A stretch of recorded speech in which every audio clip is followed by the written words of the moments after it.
why a Wearside bus preservation group is desperate for a permanent home.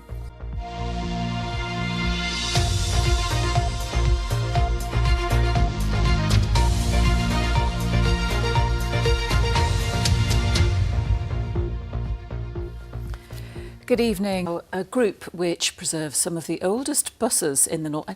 Oldest buses? I recognise a couple of these buses.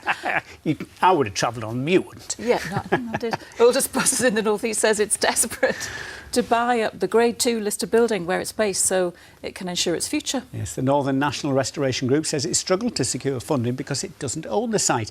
Well, it comes after similar groups have faced difficulties because their leases have come to an end. Jim Scott reports.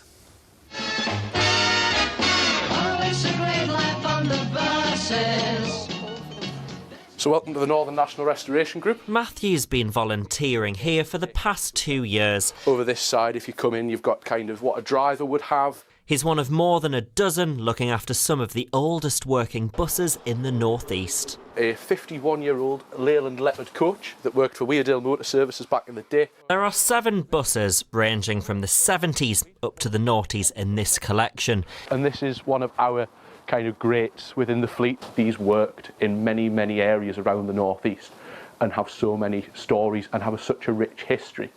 To not have them would kind of be a disservice, you know, because these have so much passion and you know, they're like people. You hear the engines kick over and they sort of speak to you.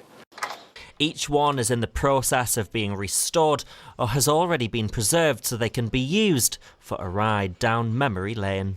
The community aspect is really, really important to the group. We want to stand out from the crowd, and going out and taking residents of care homes to Sunderland Lights and to have open days here at Philadelphia is really, really special. It's based inside what was once a power plant for the Sunderland Tramway, but the charity says it needs £50,000 to buy the building and a further £100,000 to restore it to preserve its future. The outside is going to need a lot of work. It's built back in the 1900s. The brickwork needs all repointing. The windows, half the windows are missing. If we purchase this building, it's ours. We have a lot more development opportunities. The likes of the National Lottery, the Heritage Funding, and a lot more funders are a lot more up and keen to support us because it's ours. Where if you have a land agent, you know, it's 2 years' time, 6 months' time, they might turn around and say, we now want our building back. But for now, the team are keeping the buses spick and span, getting them ready for a busy summer of open days, care home visits and more. Jim Scott, BBC Look North, Philadelphia, near Houghtonleigh Spring.